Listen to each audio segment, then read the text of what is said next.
In the deserts of Arabia, an insurgency war was raging years before I got to France. Tribes of Bedouins had united to fight a war that was very different from the one we fought in the trenches. Using small mobile units, they challenged the might of an empire, and they were rallied around the ideas of a single, influential warrior. Ideas of freedom and change.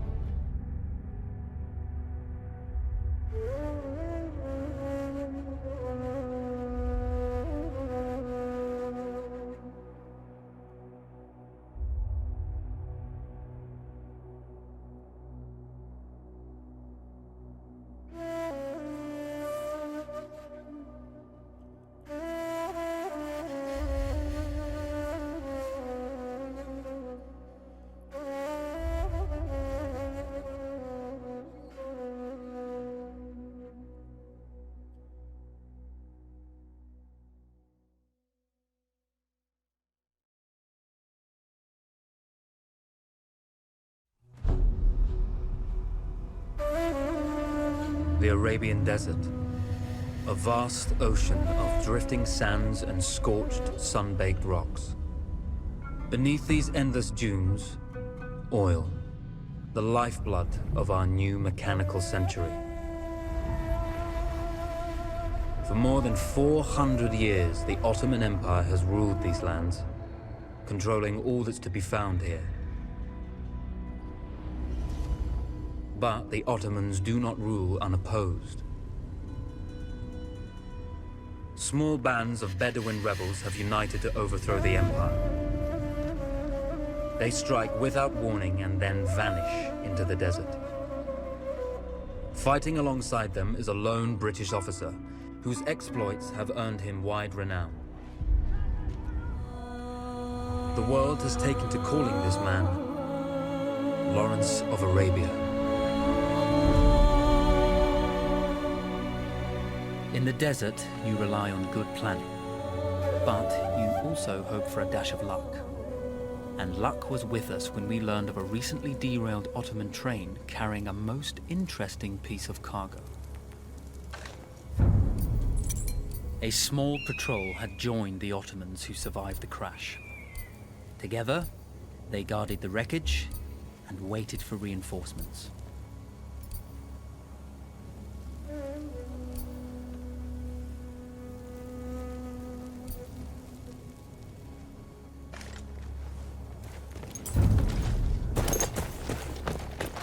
A lone fighter has just one advantage over a large enemy force. A lone fighter can move unseen.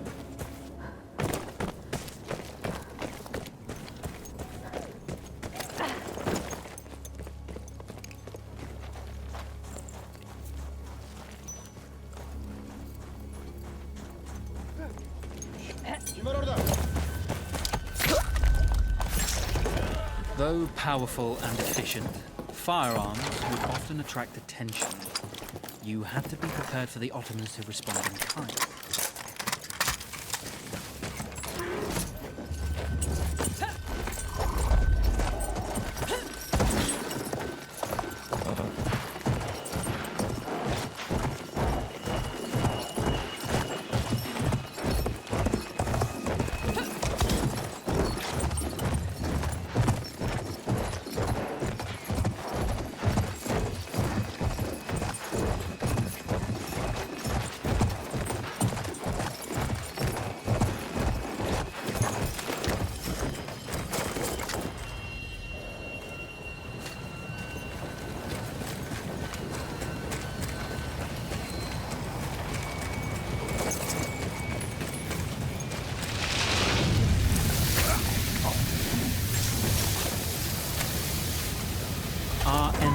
The wide range of expensive mechanized weaponry.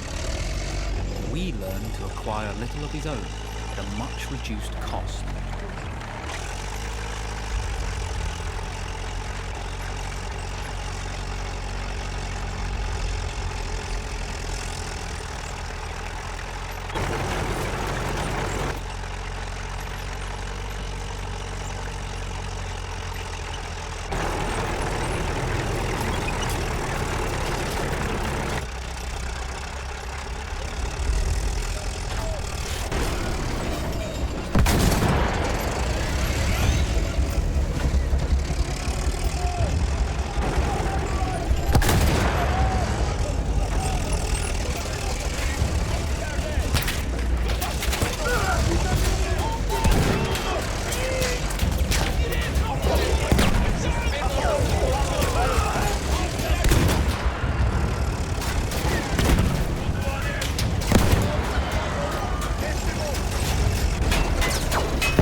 Come out! It's over.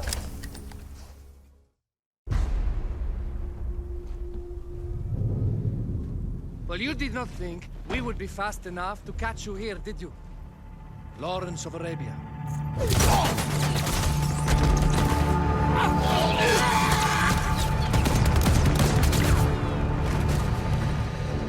Actually, I was rather depending on it. Lawrence. Well, this is very clever. Now the hunter becomes the hunted. So who might you be? How enchanting you are, my dear. Ahmed. I'll show you enchanting. If it weren't for you, I'd be free. Free, is it? You'll be free when you're dead. And I'm happy to tell you, the Empire intends to grant you all this freedom very soon. Even now, an engine of destruction scours this desert, obliterating your allies, your families, your homes.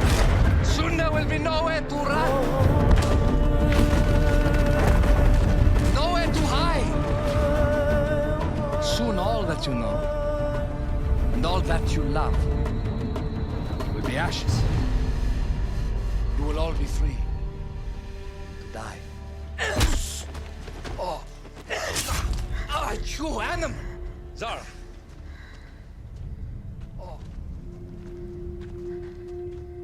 Now, I understand that you would like nothing more than to strip the flesh from that man's feet and send him off into the desert naked to die. But think about it. You're right. I'm sorry. My friend here, she can be a little brusque. You're going to tell me how to lie to your train, so we can lure it into a trap and destroy it. Impossible. To even begin to talk to that train, you would need an entire book of communication codes.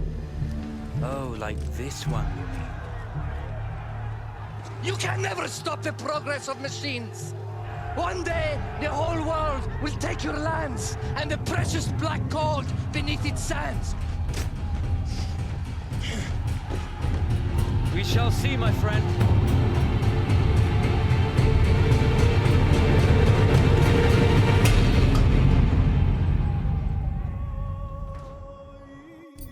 Of course, obtaining the codebook was not enough. To destroy this Iron Dragon, this Canavar, as the Ottomans had named it, we had to send it 3 encrypted messages telling it to stand down. There were Ottoman outposts scattered along the railroad tracks. The commanders there carried high-priority message capsules. We had to use those to send our orders. Infiltrating the village wouldn't be easy. A full detachment of Ottoman soldiers had occupied it. The Ottomans had chosen an isolated location for their desert outpost. It seemed lightly defended. It was also well stocked with arms and equipment. The ancient ruins were all that remained of a civilization now lost to time. The Ottoman Empire brought in the modern world with a host of armored vehicles and field guns. 3 commanders to eliminate, 3 personal message capsules to be stolen, and then sent with our false orders. How Zara tackled this dangerous and audacious mission was up to her.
Ottoman protocol required the message to be received in triplicate before the train would acknowledge it as genuine.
We were putting a great deal of trust in Zara's capabilities, but I had complete confidence that she would carry the day.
No, you see, the message had already been sent, my dear. No, not the message you would have wanted. Lawrence was such a good host. It almost seemed rude to escape. I made sure to note the location of Lawrence's camp, of course. Which means... the train knows too. Twice, you told that train everything was clear. But... I told it exactly where to attack.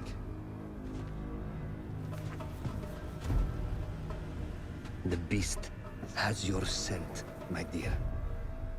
And it's coming to slaughter you and your little band of rebels. First, the firestorm from the cannon. Then, up close with the troops, to slaughter any survivors.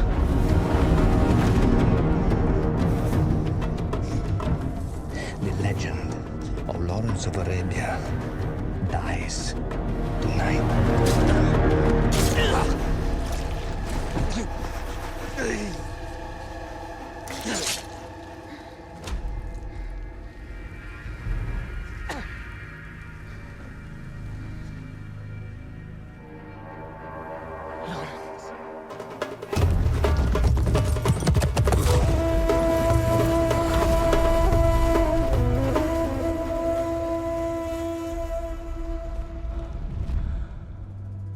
You slipped away just in time. Tilkitchi was a fool to think we'd ever stay after he escaped. The carnival won't stop hunting us. No, it won't. Let me think. The train's coming a long way. So it'll have to stop to take on water. That's where we strike. Agreed. I'll deal with any sentries, then rig explosives on the track. Yes, and I'll rally our fighters. When I blow the lines, the train will be trapped. So when you hear the blast, you need to attack them with everything you have. It's good. But you know that there's a chance the men may not come. You may set off those explosives and find you're out there all alone. You know that. I guess I won't know either way until I set it off.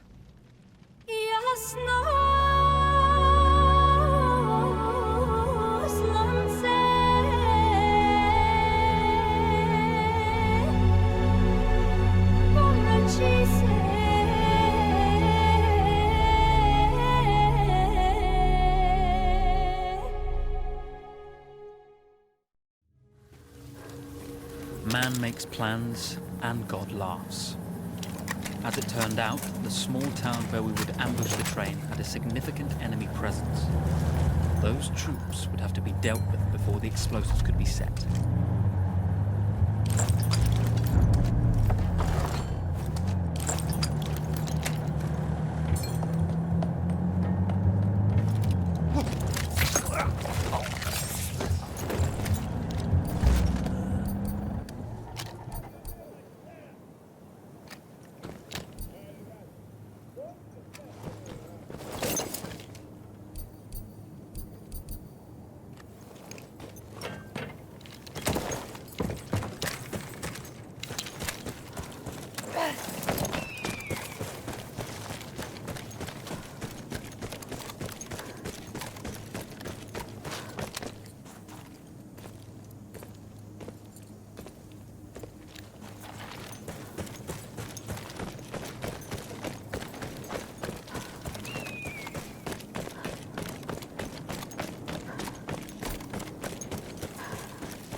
Those troops in the village had to be dealt with before we could push on with our plan to destroy the train.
Once Zara secured the town, a trap could be set for the arriving train.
Vengeance can be a sweet or bitter brew.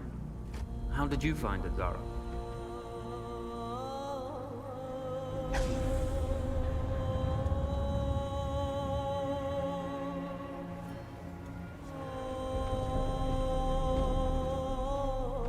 And you're right, we do need to think bigger, act bigger. Maybe even the Suez Canal.